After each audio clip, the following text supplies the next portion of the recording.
I remember. Do I, though? Do any of us? When we hear these words, it evokes so much. It pulls us back. It grabs nostalgia, trouble, difficulty, joy, wins, losses, pain, goodness, all of these things. And yet our memory is colored by so much. It's colored by our experience. It's colored by our perspective. It's colored by, and maybe even fades from, time. But we all have memories. And this last week, I have been pulled pretty deeply into mine as I am getting back to working on my upcoming book. And the book, for those of you who don't know, is titled The Unintentional Asshole: My Journey from Devastation to Dreams. And it's a look at my earlier life and ends probably about 10 years ago or so. And that is taking the opportunity to look at the things that I remember and share stories, share the lessons that I learned and what brought me to this space that I am today, where I am so passionate about encouraging your dreams. And this week, I was brought back into time so much that I felt compelled to share with you some of the insights and lessons that I've been getting and some of the stories that go along with them. And so I can say this: hello, everyone, and welcome to the Dreams Are Real podcast. This behind the mic episode is special. Most weeks, I take an opportunity to share other people's stories and provide a little bit of my own. Of course, this week, this episode, I'm taking the opportunity to share with you a bunch of my stories, a bunch of my background. I hope that you find them entertaining, enlightening, insightful, and all of that. And also, I understand that you're probably going to laugh a little, think I'm a little bit ridiculous. No worries. I think the same thing as I look back. But above all, I'm grateful for all of the things, good, bad, indifferent, insignificant, and significant, that I've been through. Each of these things that I was subjected to or that I entered into have made me who I am. They've allowed me to reach who I reach. They've given me a branch to walk out on as I chase my dreams. And that is important. I do think that if we can get to a space in our lives where we feel like we wouldn't change anything about our past, even the stuff that was really tough, because we understand that it has brought us to a space where we can be who we are meant to be and connect with who we are meant to connect with, then we win. As I share, I'm sharing because of the preparation for this book. That's what brought everything up. And I looked at my life and I said, man, I can't go into a podcast and share all the memories that I'm writing down. I've written down over 500 of them. We'd be here for a very long time. I also recognized that spanning too big of a period of time would be just a bit too much. So we're focusing on the time before I was 10 years old. And this is significant to me, depending on who you speak with. We form most of the programs that we run in life in our lives before the age of either 7 or 8 or 10. It just depends on who you speak with. But a lot of the things that we are now come from there. So it's interesting to look back on. It's interesting to see what themes were present, which ones stick in our memory, which ones pull to us. And I'm a synthesizer. My number one gift in the world is synthesis. It is to look at 100 different things, and memories are a good one, and to pull a little piece from each one and make something better than any of them, or to draw correlations, to look at spreadsheets and rather than just see the information, see the patterns, to, as a friend of mine used to say, make it dance.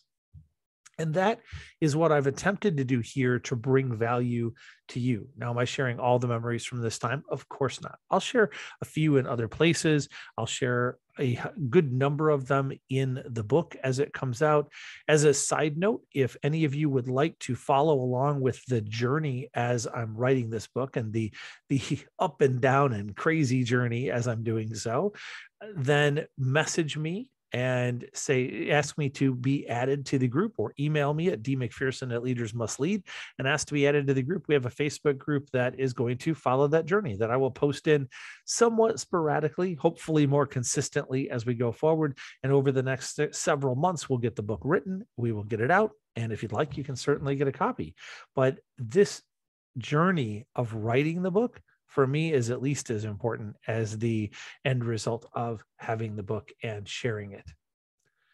As I looked at these memories, specifically this group that I'm going to share with you today, I saw 5 themes that jump out at me. I'm going to give you a tiny preview of them now, and then encourage you to stay through the end when I'll come back to these and talk a little more about them with the context around them. And I share them with you both now and then to give you a framework, to give you something if you're the type that is pausing to take notes, or you're driving along and you're thinking, what do I get from this? What meaning can I attach? What should I be learning? Look, these are a few. You can learn what you like. You take the meaning that they bring to you. I share them for you to make your own conclusions. But I also know that having some hooks and some helps can be of benefit. Here are the themes that I saw in my first 10 years of life. One is the power of words, experiences, and our early life. Our early life does set the stage for us in so many ways. And the experiences that we have, the anchored memories, the words that were said to us are so incredibly powerful. Second, the window of perspective. As I look back now on these memories, I see them from the perspective I had as a kid. And I think I'm kinder to myself now than I was then. I would hope that I am. I see what I was equipped with, what tools I had, what tools I didn't have, what power I did and didn't have. And I feel that compassion. But I also see it through the perspective of the other people in the situation, of the adults and what they may have been feeling or experiencing or going through. And that window of perspective is powerful, and is one that I believe can serve us very well in communication. It can serve us well as we approach life, or even as we're thinking of persuasive ways to present what we do in the world. Putting yourself in that other person's mindset, seeing through their eyes, is an invaluable skill. Third is transition and recovery. My goodness, I have for a long time claimed my third greatest skill as resilience. The first I mentioned already is synthesis. The second is the ability to turn things around and teach them in a compelling way that is easily understandable. And the third is resilience. And these first few years highlight that more than had been in my conscious mind. I knew I had parts of it, but I'll share with you 4 little phases of my life that happened in those first years, and all 4 of them end with a huge transition in my life. And there were others that we're not even touching on.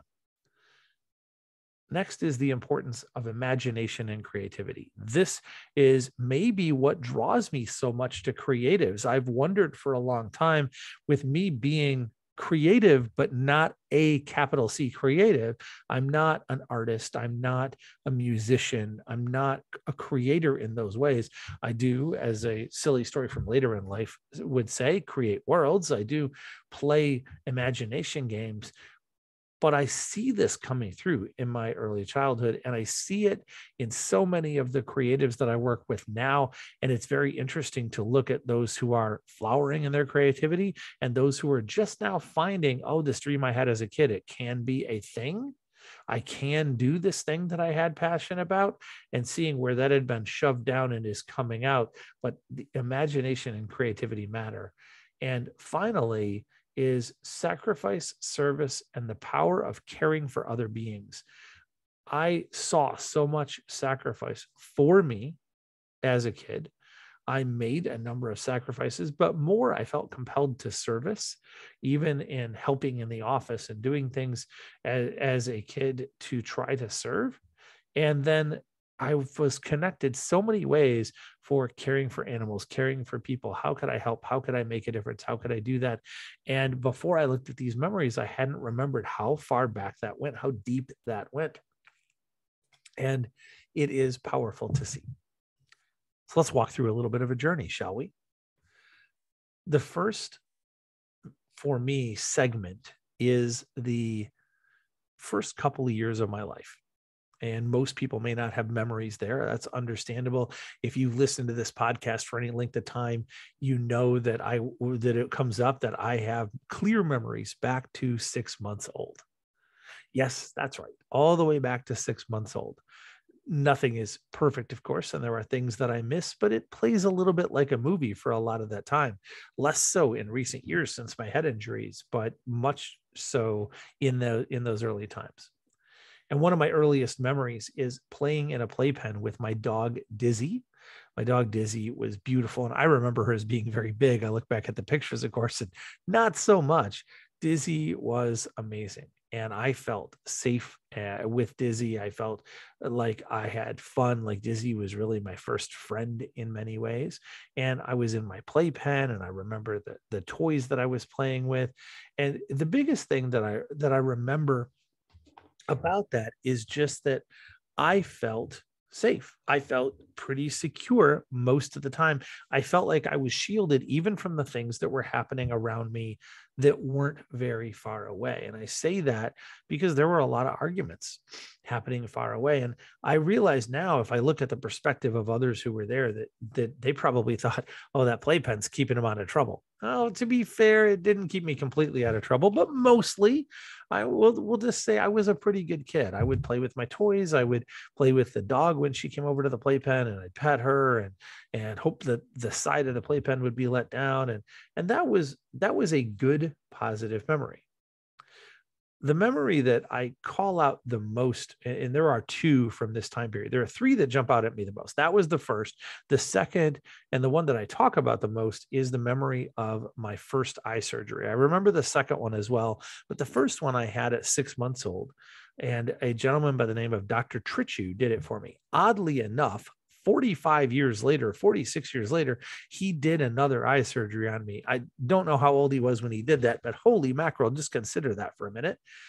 In any case, I remember that I was having eye surgery. I remember my parents talking to me about it. I didn't understand what it meant. Of course, I was 6 months old. I wasn't processing everything fully, and I wasn't speaking. For as much as I talk now, it may surprise you to know that I didn't really talk until I was 2. I didn't stop since, but it took me a long time to get started. And I was trying to read and do all of those things, but I did process, I did receive, I did hear. And I remember what the waiting room looked like. I remember that I remember the tools that they were using. I remember what Dr. Trichu said to me and the things that he talked to me about staying still and being safe. I remember being a little bit afraid, but not a lot afraid. And that is unusual. And I highlight it because that changed throughout my life. I became a lot more fearful. And you'll hear that as I share further, even in these early years. But I remember, even though it was really big, and I'm sure I cried, I'm sure that I was upset, but I don't remember this deep abiding fear.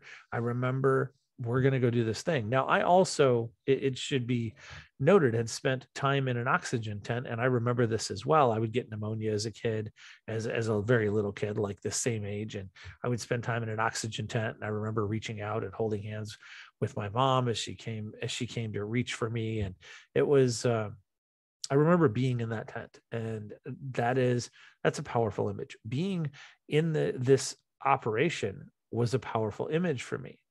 And what I started to learn there that kind of got buried and came back out later is something I would share with you, which is that people we don't know can help in ways that we don't understand.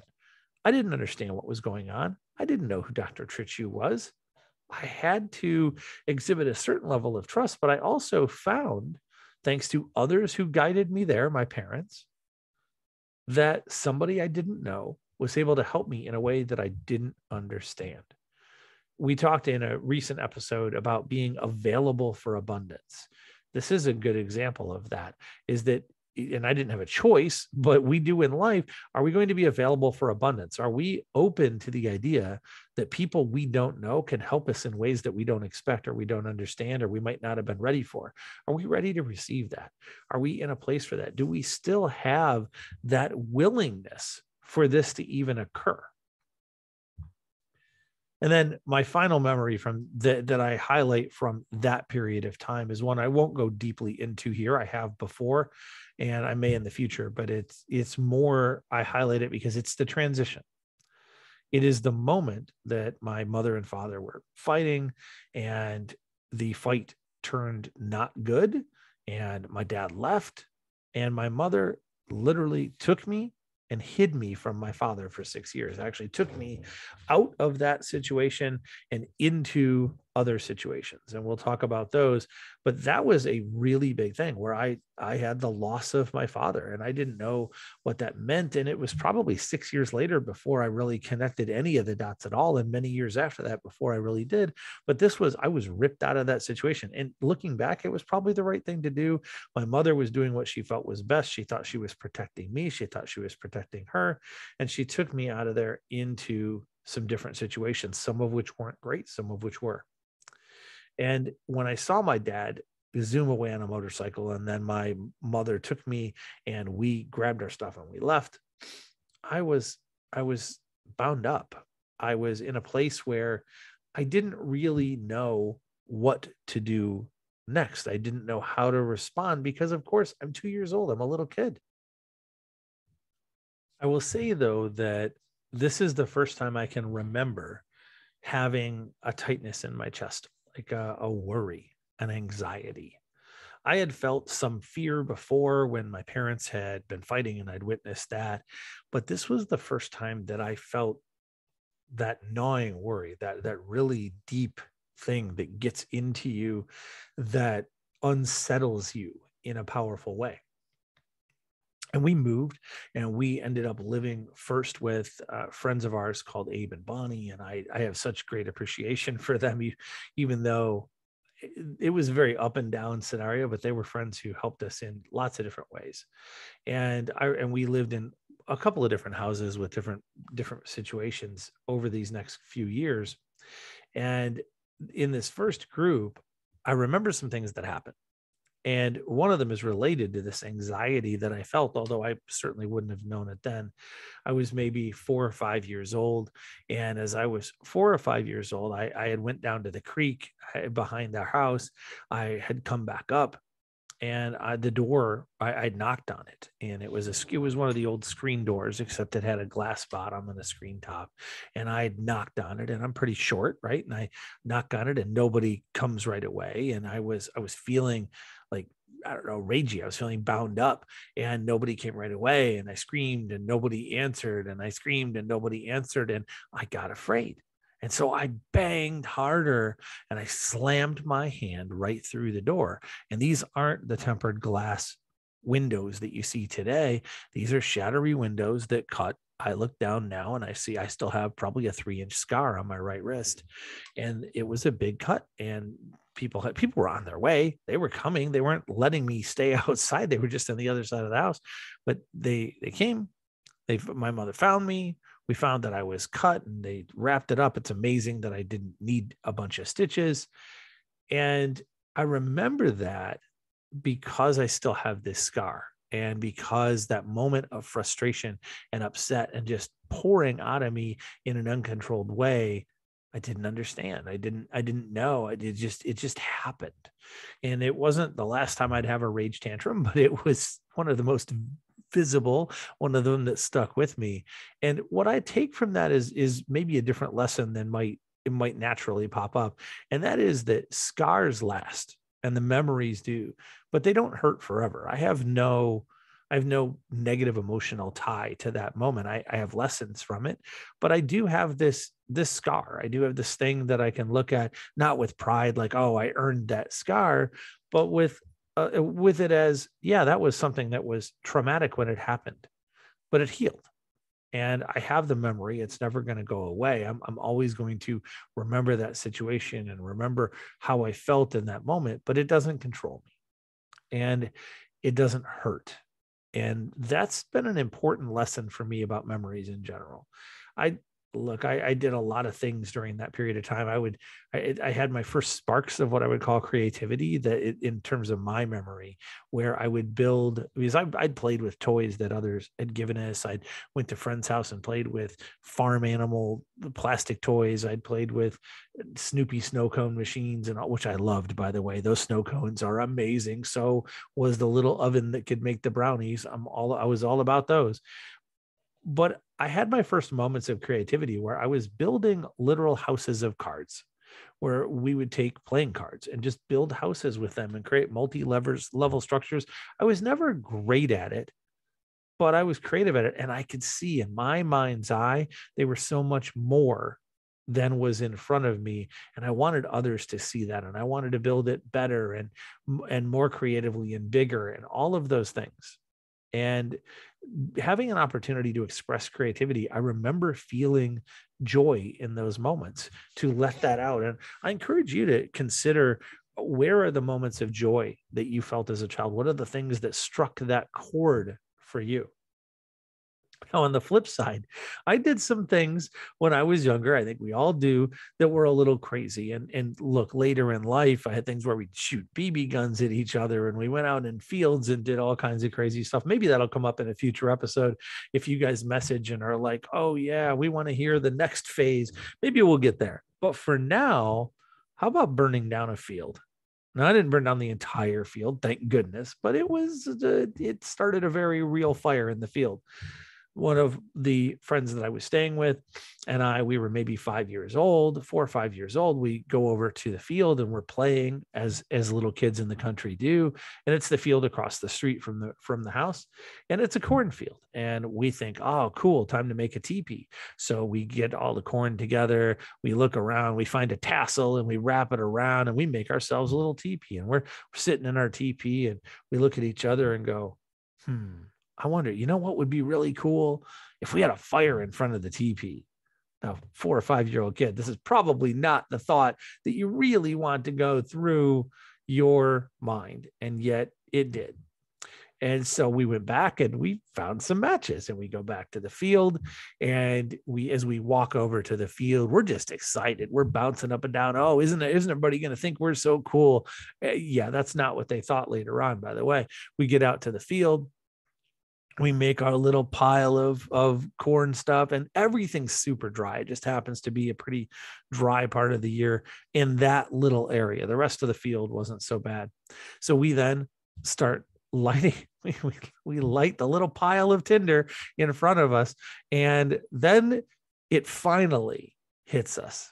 Wait a minute. This is a fire. We've never started a fire before. We don't know what we're doing with a fire. Uh-oh. And the uh-oh alarm starts to go off and the fire starts to spread, which is not good. And so we run back across the street and go, we don't know how this happened, because of course we weren't going to take some ownership of that at that moment. We were like, oh, we don't know what happened, but somehow a fire started. And we tell the adults that are there, they get some help. The fire department comes, we get the fire put out. And then we have to pay the piper. Then we have to have some really tough conversations. And what I remember about this, other than the craziness of the fact that these couple little kids are out here starting a fire in a field, what I remember is what we had to do to make it right. Because it isn't what you might think of in today's day and age. It isn't about paying people back or anything like that. We were required, and I suspect there are consequences. I'm not remembering. I know we got our ass beat. I know that was part of it. That was just part and parcel back in the day.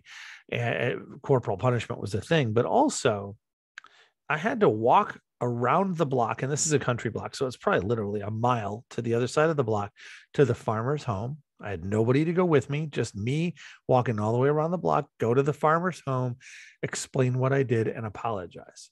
And the reason that this jumps out at me is that it is simple but powerful. I had to step up and own my mistake. That was my punishment.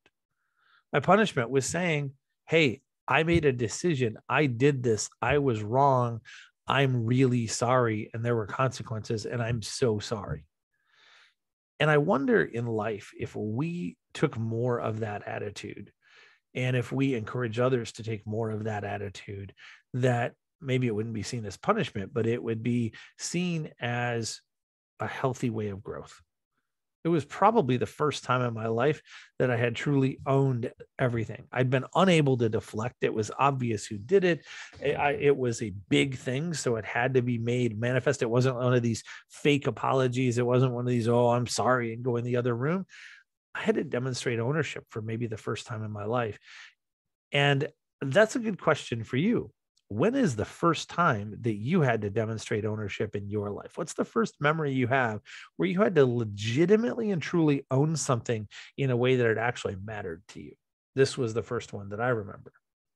I have other fun memories like riding bikes on ramps toward the garage. As a note, if you're going to ride a nice dirt bike and you're going to do some sweet jumps, to quote Napoleon Dynamite, you're going to do that. Probably don't aim your ramps toward the garage and toward the cars in the garage. Just a lesson. I'm not saying I learned that the hard way or maybe bumped my teeth or my face a few times, but it could have happened.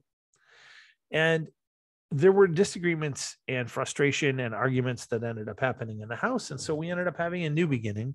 And also my mother found eventually someone that she fell in love with, that we went to live with. Now, unfortunately, this gentleman, his name is Ed. And unfortunately, he was not a good guy. Now, at that time, I didn't know that, but we move into this phase 3 of my 4 phases from today. I'm 5 years old or so, and I'm there from like maybe 5 to 8. And when we went to Ed's, it was a different experience for me. I'd went from living a little bit in the country and being out there, but still having houses around, to living on a farm, on a pig farm. And anybody who knows me well knows now that I'm a city boy, and living on a pig farm is not where you would picture me, but this is where I lived for several years. And when we got there, it was good, right? Mom was happy. She was living with a guy that she liked. And as it turns out, he didn't necessarily love having a kid around.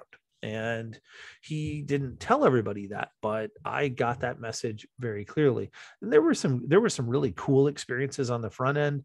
I remember I had a record player in my room. Yes, for those of you listening, this is a long time ago, talking 45 years or 40 to 45 years ago. So I had a record player, and I played like Frere Jacques and all sorts of Farmer in the Dell. I played all kinds of fun records, right?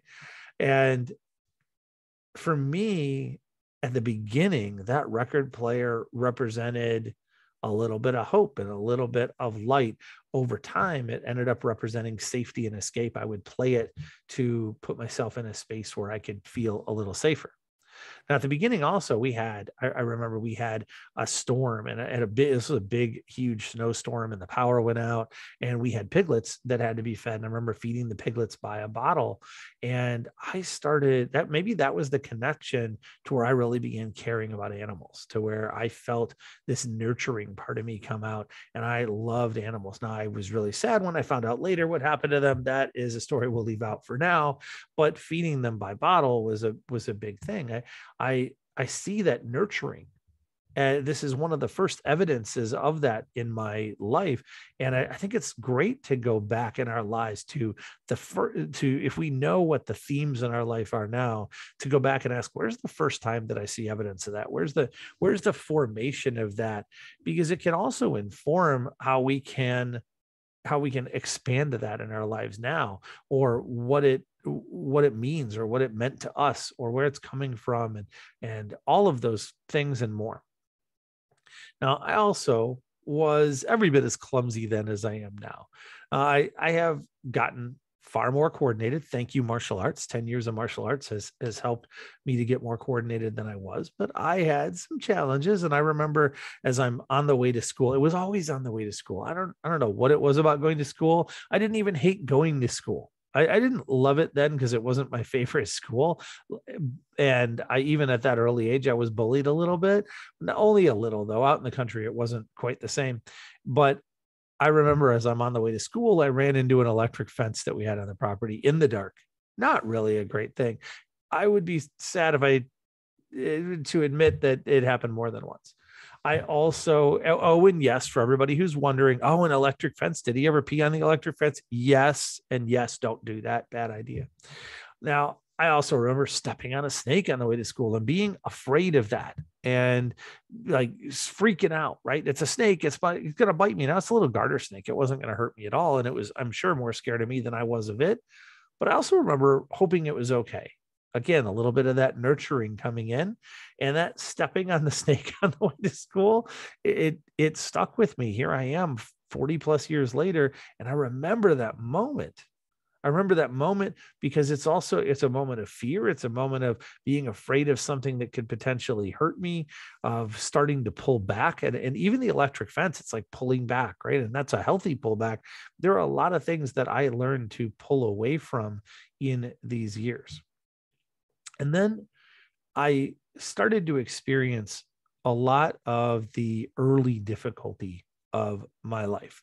And I say early difficulty because we look at individual situations and a lot of times we can go, oh yeah, that's just a ridiculous situation. What does that have to do with anything? But if you're remembering it 40 and 45 years later, and you're remembering it as the beginning of a behavior or as the core or the root of something that affects you, maybe it mattered, right? That's where those smaller things do matter. That's where how we respond to situations has a huge impact. And mine that I would say looks really small, but got into me, involved a Brussels sprout. Now, it really involves 6 Brussels sprouts, but the point is made by one of them.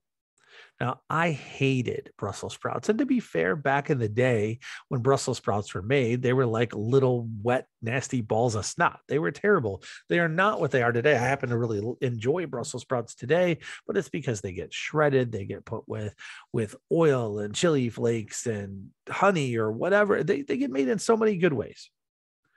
But back then, they were boiled and they tasted nasty, in my opinion, and in most other people's at the time. You did not find very many of them around at that point in time. We had a dinner one night, and the rule was if it's on your plate, you will eat it no matter what. That was the rule. And then no matter what was the key. And generally, most nights I would get asked, do you want this? Do you want some of this?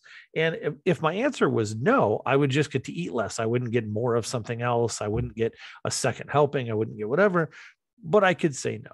On this particular night, that was not the case. On this particular night, I remember sitting there and there were Brussels sprouts, and my mom said, do you want some? I said, no. And I'm sure I made a nasty face like that little kid grossed out face that I still make today at so many foods. Yeah, I made that face. And that face did not make anybody happy. And they said, well, why don't you, my mom, she said, why don't you try it? And Ed said, you're going to try it. And he dumped 6 of them on my plate. And it was at that moment that I made a decision. Now, I wasn't very old, but I did have that core of stubbornness that some of you may have seen in me since then. And I made a decision. That decision was, I am not going to eat a Brussels sprout. I'm not going to eat these Brussels sprouts. It's not going to happen. And we had our little standoff, like I'm sure you've seen with so many kids, and like I've had with my own kid. And I handled it a little differently, thankfully, probably informed by this. But I was like, no, I will not eat it. And they said, you will sit at the table until you eat it.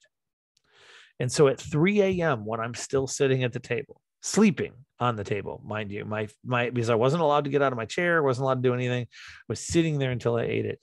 I was there. And this was resolved, not in the way that you might think. It wasn't, oh, okay, you really meant it, go to bed. But it was resolved with a compromise. It was resolved with, fine, eat 1 Brussels sprout and you can go to bed. And I did, begrudgingly, with the worst look and the most upset face you could possibly imagine, choke down 1 Brussels sprout because I'd gotten to maybe even the end of my stubbornness. And I suppose each of us went away thinking that we'd won a little bit. The lesson that I take away from this for me today is that sometimes, no matter how much you're going to resist, you have to eat a Brussels sprout. And would it have been better for my life if I'd eaten the 6 of them earlier? Yeah, I think for me in my mind, it was about more than the Brussels sprout. It was about being forced into things. It was about all this other stuff. It probably would have been better if I'd eaten them earlier. But sometimes, no matter what you do, no matter how much you resist, you've got to do some of the thing that you don't want to do. You got to make the choice to get through to the other side. And I went through, and the next day dinner was happy. And the next day it was fine. There wasn't anything that carried over from that. And that's the other part that I take from this is sometimes a Brussels sprout is just a Brussels sprout. Like pick your battles. If I maybe hadn't picked a battle over a Brussels sprout, I might have got 5 hours, 6 hours more of sleep that night. I might have not had what the equivalent of a full evening long tantrum was. Sometimes you got to eat the Brussels sprout. Then things got bigger. And the things that got bigger for me involved fear. And they all led up to how we moved into the next phase of our life. But the thing that got bigger for me is that and it really led to me developing fear in a number of areas of my life. But when something would go wrong, I mentioned earlier, corporal punishment was a thing. Well, in this particular portion of my life, it was very much a thing. Physical punishment, getting your ass smacked, getting a tanning of the hide, whatever it might be. It was a thing, and I didn't like it. Big shock, right? What kid does? And I remember a couple of situations with the switch or the belt, one with each really. One was a switch. It was the stereotypical example: go outside and get your own branch so that you can be beat with it, which seemed ridiculous. And I came in with the tiny little thing and it didn't go well. And so that turned into, so I came in with this tiny little branch, trying not to get, in my mind, I'm like, if you're going to make me go get it, I'm not going to get one that's going to hurt. And that induced rage. And that the rage that was induced was, I find that I'm just going to go get my belt. And the person, he went to go get his belt. And while he did, I turned around and I stuffed a pillow right in my pants. And I was like, fine, if you're going to do that, I'm going to do something to make it not hurt. Now, this is your little kid mind, right? As an adult, I look at this and I go, yeah, that's not going to go over well. It's not going to work. But in my kid, I'm afraid, right? I don't want to hurt. I'm like, this is bad. How can I get away from this? I didn't have any bad things going through my head.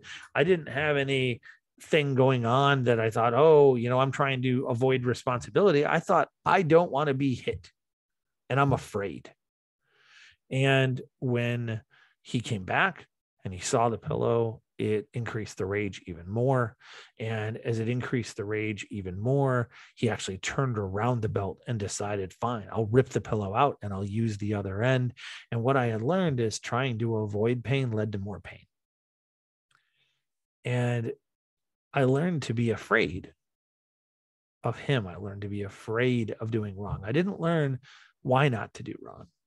I didn't learn why something might not be right. I didn't learn how to get better. I didn't have a conversation. I had a beating. And that moment sticks with me to this day, and not in a good way. And I would love to tell you that I take 10 lessons from that, but I don't. I can tell you that that's the first time I started feeling deep fear of a person. And I'd felt fear of situations, but I hadn't felt a deep fear of a person before. And I would then from that point feel fear of a lot of people throughout my younger life. And it wasn't until probably 30 years later that I started figuring out that, you don't actually have to be afraid of people. There's not this natural cause of that. But it was a very difficult beginning. And what I can tell you from looking at it later on is that another fear that I had, which wasn't a fear of a person, but another fear that I had that was major, began around that same time, which was I would be in my room. And especially when I couldn't put my record player on, but I would be in my room listening to Frere Jacques or listening to Farmer in the Dell or whatever it may be. And every night when I went to sleep, I was terribly afraid of death. Now think of this as a 5-6-year-old kid who is thinking about dying at night. And to the point to where I would lay curled up on my bed. I would remember I would lay curled up with my knees underneath me. So I'm on my front and my knees underneath me, just afraid to go to sleep because I was afraid I wouldn't wake up. And that was the first time that I had that fear, which became a controlling fear through much of my life. And interestingly enough, I've gotten past a lot of that. And now I deal with a literal possibility that that could happen with all my heart issues. And I've had to sign off on the fact that I could die. And it's become not so much a fear, but a reality as a possibility. And yet I'm controlled by it less now than I was then, when it should have been the furthest thing from my mind. And I say all of this to ask yourself, when's the first time that you felt fear? Fear of a person, fear of a situation, fear of an ending, whatever it may be. When is it that your fear manifested? And then do you have the ability to look at it, go back and see it from a different perspective? The final thing that transitioned us out of that situation, and then I'll share one more group of situations with you and we'll wrap up. But the final thing that transitioned us out of this situation, and you hear there was good there, right? I mean, I went and played I got pulled behind a snowmobile on a sled, and we went out and played in the snow, and I had the opportunity to listen to my record player and feed piglets and play with animals. All of the situations in which you have challenge they're almost all of them anyway. There is goodness as well. And we tell the stories that are sexier. We tell the stories that are maybe more filled with learnings. But that doesn't mean that there isn't context of goodness. And in fact, in a lot of situations, that's how we make it through. We grab onto the goodness that is there and we pull ourselves through using it. The last night that I saw Ed for many years is when he came home drunk, and I was 8 years old, I guess. And he came home drunk, and I remember where I was standing in the room. I remember where my mother was, and he looked at us, and in a few more words than this, but the basic idea is he looked at us and he said, "Look, I'm home. I'm not staying. I'm leaving, and I'll be back in a couple hours. And when I get back, if you're here, I will kill you." And that's when I knew that my fear of that person was pretty validated. And I was afraid of what would come next. I was uncertain of what would come next, but I was so glad that our friends came and rescued us, that we made a call, and we were living 2 hours from anywhere, but they came, they got us, we got out of there. And it wasn't until many years later that I saw Ed again, and we escaped. So now we have this next opportunity for transition and recovery. Do you hear that path? Do you have that same path in your life where you have gone through a transition, you've had to recover? If so, and I suspect many of you do, you have likely become far more resilient than you realize. Maybe give yourself credit for that, and maybe allow that to give yourself confidence as you move forward into the new transitions that you have still to come. As we came out of that situation, and we go to live into a different part of the world, we go live in downtown Kalamazoo. We live in, really, as I'll talk about in a moment, we lived in poverty. My mom and I did. We got this small apartment in a red house that still existed last time I was downtown there, but we lived in a really not nice neighborhood. And shortly after we did, someone saw us, and I was reintroduced through a series of circumstances to my dad.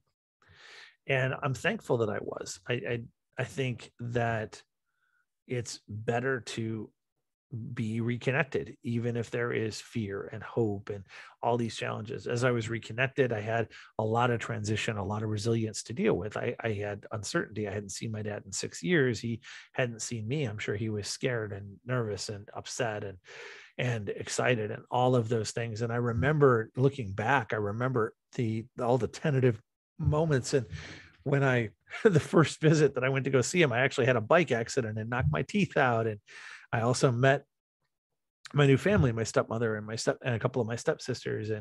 And there was a lot around that. So that was big in this time. And I'm not going to dive into that now. And there are I could take 20 lessons just from that whole sequence. And that'll probably come up more in the next segment. But if we come back to this, But for now, let's just say that was a lot and it was significant and it made a difference for me. What I remember from this time is and what I'll focus on is the time with my mom, the time that I lived with just her and I before we ended up moving to a what we'll call a safer house in the country.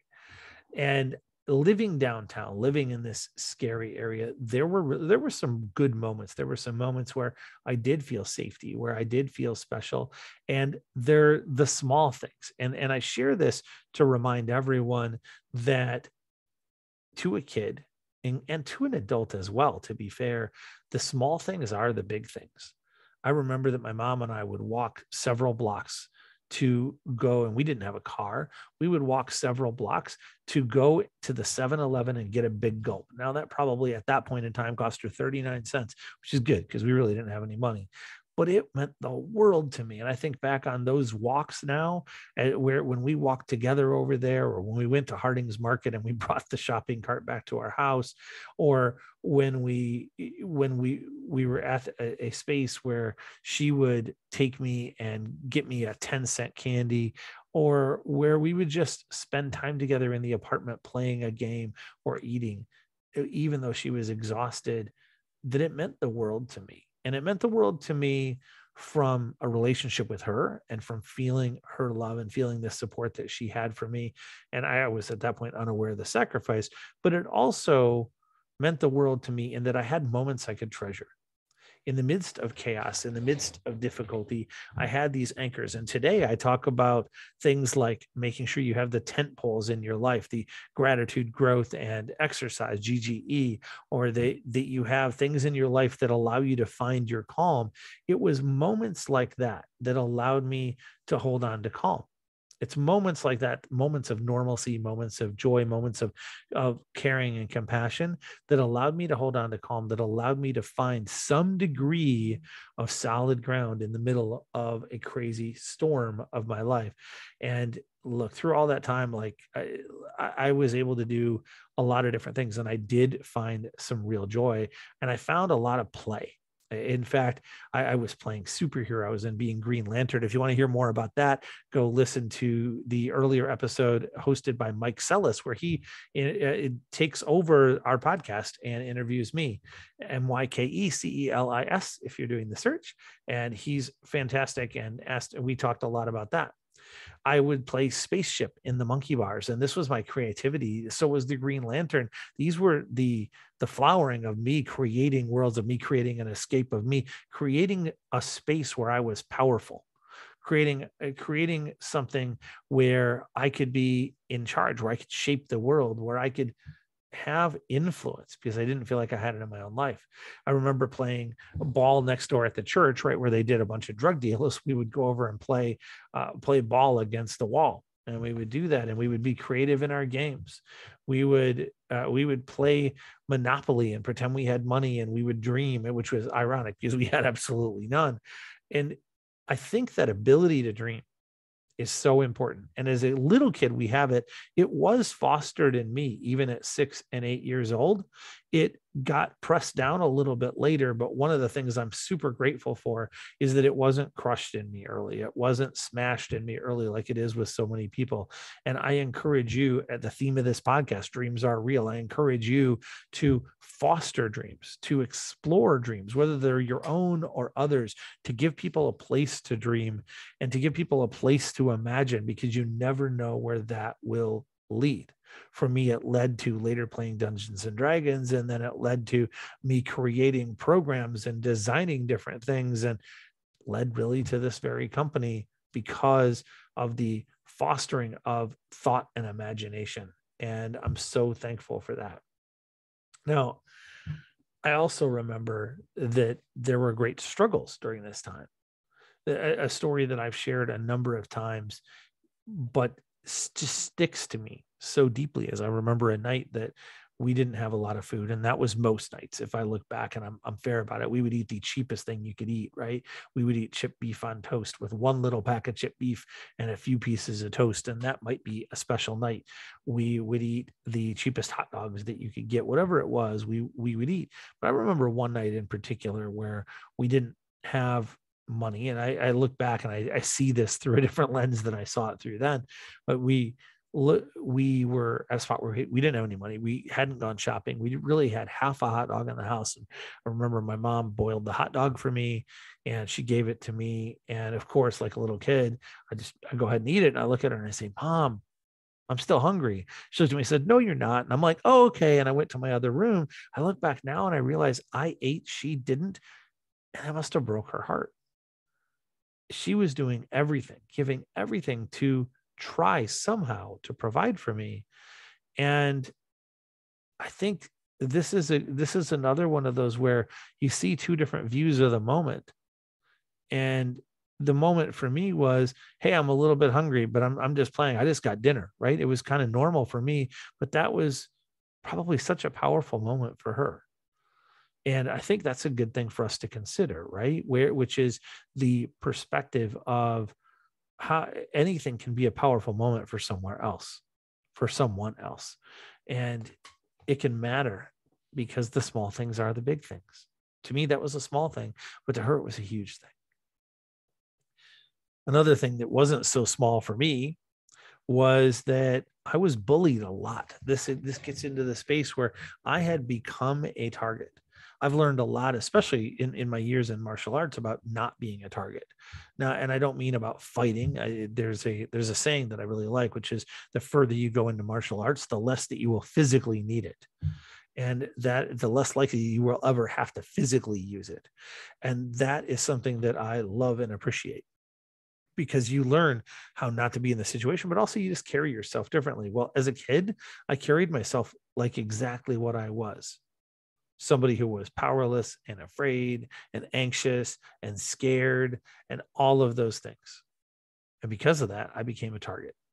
And I was bullied brutally. And I remember once after school, I'm walking home with a friend of mine, and I didn't have very many friends. So it was one friend.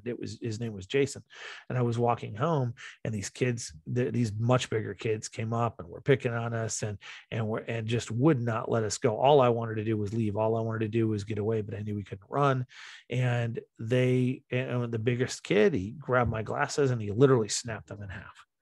And it hurts to even think about right now. Like, I remember being so upset in that moment. And the crazy thing is, my thought wasn't even, I can't see or anything like that. It was, what's my mom going to say? And how's she going to deal with this? It was thinking about somebody else, but it was also, I can't see. That's a problem. Anybody who knows me knows I have very thick glasses, and then they were made of plastic, not glass, and they were the older technology. They were twice as thick. It was crazy. They were huge on my face, probably as big as my head. And they got called Coke bottle glasses, but Coke bottles had nothing on me, to be fair. And I walked home with those, and I remember just feeling I felt broken like the glasses. I felt defeated. I felt like I didn't want to be a target, and I didn't know how not to be. And we duct taped them, and I wore them. And my mom went and tried to talk to that kid's parent and everything else, and it never really resolved super well. But I wore them duct taped to school, and until we could get new ones, which was a while later. And it was just it was a tough time. What I took from that is the importance of not being a target and of carrying yourself differently. But I also take from it the fact, again, of resilience, right? Of no matter, even when the worst thing happens that you're picturing, you still come through it. You still find a way, you still adapt and overcome.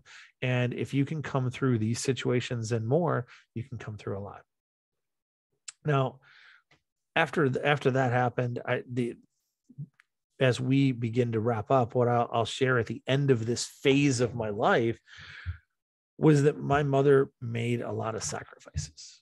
And these sacrifices I didn't recognize until many years later. But as I look back, I remember seeing tons of men visit our house. And what did that relate to?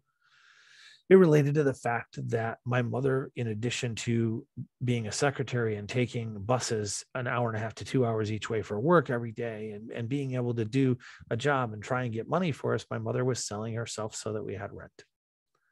She was making sacrifices for me. And whether you think that's a good decision or a bad decision, heck, none of us had a vote. It's what she chose. And she chose to do that to take care of her kid. And I stand here on her shoulders because of that success. I remember that she took me when she had learned belly dancing, and I didn't think anything of it then. And now I realized what was really going on when I was asked to stay outside and ride a moped while my mother went in a house and danced for a couple gentlemen. And man, just the sacrifices that are made for us. And this is, I guess, what I take from it. It's not just about the sacrifice. It's we have no idea of the sacrifices that have been made for us. We aren't aware of them until many years later, often, maybe never. But many sacrifices have been made that allow us to be where we are. And we often don't know them. We often think, oh, I do everything myself. But none of us stand here on our own. None of us aren't on the shoulders of someone else. None of us are here because other people didn't pay a price. That doesn't mean that you haven't earned what you've done. That doesn't mean that you haven't created a lot of your situation. It means that we are all connected. We're all humans. Sacrifices have been made, choices have been made, opportunities have been provided, situations have been created, energy has been transferred. And we're here. And it also means that we live surrounded remarkably by abundance for those who can see it. One of the things that I see is that throughout my younger life, my family did everything incrementally. They did everything of you got to fight for it. You got to get every little piece without ever finding flow, without ever even believing that greater opportunity was there. Maybe they believed in the hope that I would find hope. But they didn't really believe that opportunity was there. They just wanted to give me the chance to find opportunity. And I'm thankful that I have. I'm thankful that I found adventure, that I've begun to escape lack, and I've certainly escaped the mindset of lack and moved into abundance rather than scarcity. I do believe we are surrounded by an abundance of time, money, and opportunity. I began to see the tiniest fraction of that when we moved into our next phase and we moved into a house in the country with a landlord, and I started playing Dungeons and Dragons, and I started going to school and made some other friends and had opportunities. Now, I still had great challenges for sure, but I started having other opportunities, and my mind started opening, and I started seeing a broader world. And that's the last piece before I revisit our themes that I'll share with you, is that there's always a broader world than you can see right now. You see from your perspective. Maybe that's one side of the lens. Maybe it's a narrow lens. Maybe it's a blurry lens.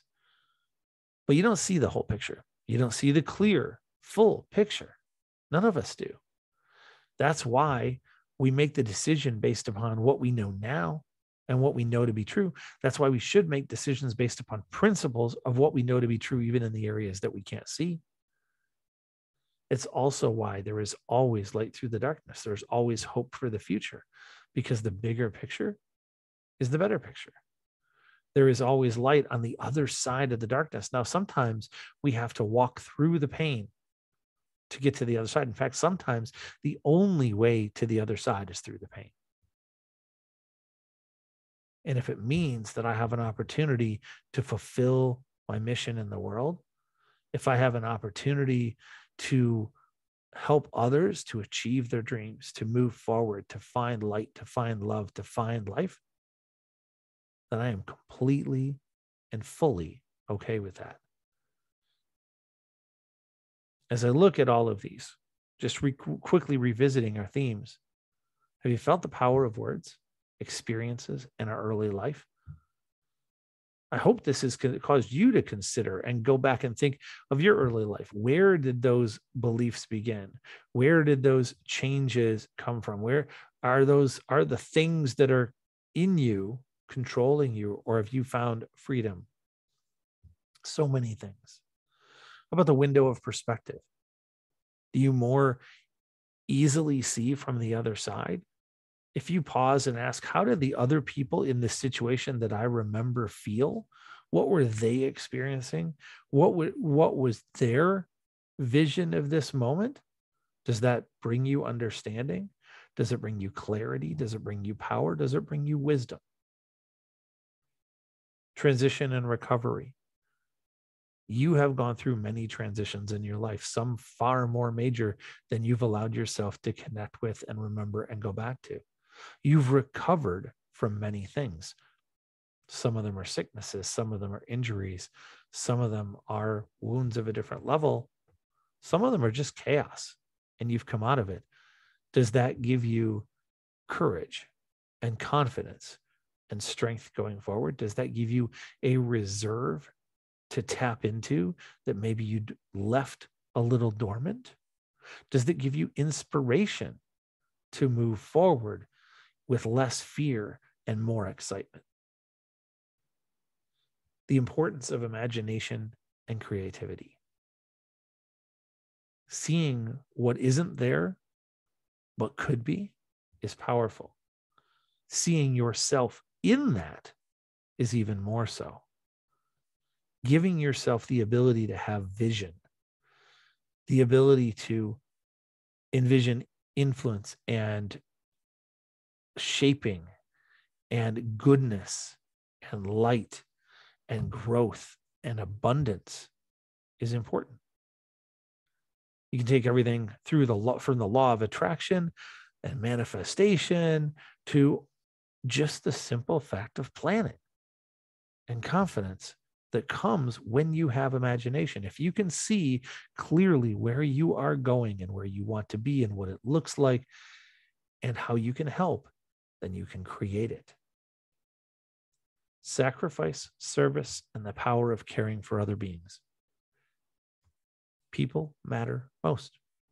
Relationships are everything.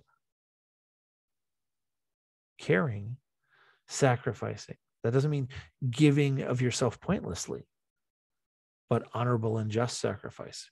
Giving up the good to find the great. Giving in the short term to gain the long term. Serving a purpose and a goal greater than yourself. Using the power of caring for others to foster a beauty and love within yourself. These are powerful. These are the lessons from early years of my life that resonate down through the years and the decades until right now and for years and decades to come. What are the lessons that resonate through your life from your childhood to now? Have you learned from them? Have you grown from them?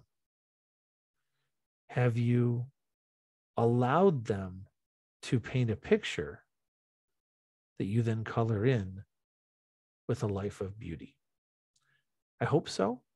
And I challenge you to consider your amazing light as you move forward, because you absolutely are valid and valuable. You are beautiful and incredible. You have an impact far greater than you know, whichever side of your childhood memories or other people's childhood memories that you are on. There is always light through the darkness, and dreams are absolutely real. Thank you, and I'll talk to you soon.